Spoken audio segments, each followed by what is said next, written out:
रात के 12:30 बज रहे थे। पूरा कस्बा नींद की चादर में लिपटा हुआ था, लेकिन आयान की आंखों में नींद का नामो निशान नहीं था। उसके दिल में अजीब बेचैनी थी, जैसे कोई उसे पुकार रहा हो। खामोशी में भी एक आवाज गूंज रही थी। आयान सीधा खिड़की के पास गया, बाहर झांका। दूर पुराने हवलदार हाउस के आसमान पर एक हल्की रोशनी टिमटिमा रही थी। वही हवेली जहां कोई 50 साल पहले एक अजीब हादसा हुआ था। लोग कहते थे वो जगह अभिशप्त है, पर आयान के लिए ये कहानी नहीं, एक मिशन थी।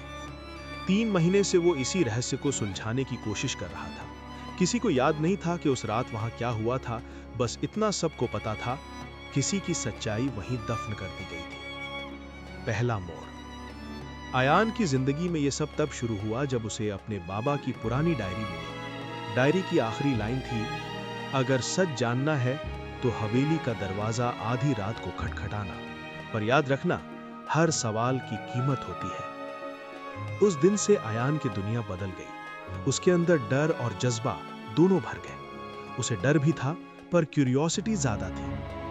हवेली की रात। हवेली के अंदर दाखिल होते ही धूल और सन्नाटे ने उसका स्वागत किया। हर कदम के साथ फर्श की लकड़ी चरमराती थी, जैसे किसी पुराने जख्म की याद दिला रही। दीवारों पर परछाइयां खेल रही थी और हवा कानों में धीरे से कुछ कह रही थी। अचानक आयान के पैर के नीचे कुछ कागज फिसला। उसने झुककर देखा। एक पुराना खत था जिस पर लिखा था, जिसे लोग गुनहगार कहते हैं वही शायद नायक हो। इस पंक्ति ने उसकी सोच को झकझोर दिया। क्या जो कहानी पूरे कस्बे में मशहूर थी वो झूठ थी? क्या किसी निर्दोष पर इल्जाम लगाया गया था?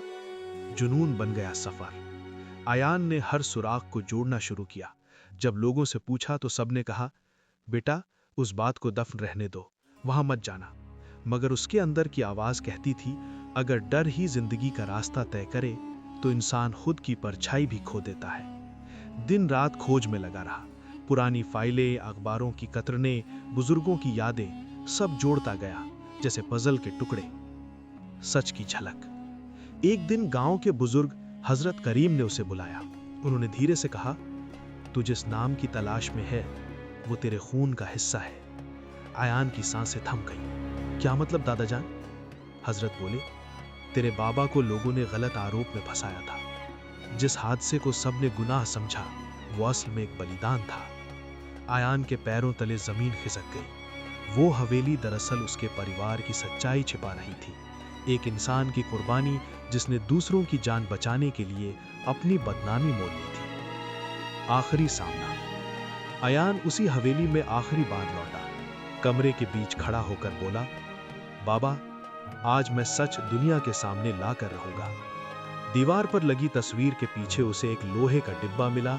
अंदर दस्तावेज थे, गवाहियां और पुलिस रिपोर्टें, जिनसे साफ साबित होता था कि असली अपराधी कोई और था। वो सच लेकर बाहर आ गया। लोगों के सामने सच्चाई रखी और जो नाम बदनामी में दफन था उसे इज्जत वापस मिल गई। आयान ने उसी हवेली को सदाकत लाइब्रेरी में बदल दिया, जहां सच की किताबें रखी जाती थी ताकि कोई भी डर या झूठ इंसान की विरासत न चुरा सके। वो कहता था, डार्कनेस से गुजरने के लिए रोशनी का इंतजार मत करो, खुद एक चिराग बनो।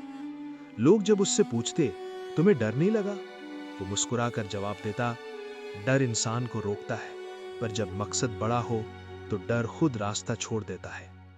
वक्त गुजर गया, लेकिन आयान की कहानी कस्बे के हर बच्चे को सुनाई जाती है। एक लड़के की कहानी जिसने अंधेरे में उतरकर अपनी रोशनी ढूंढी।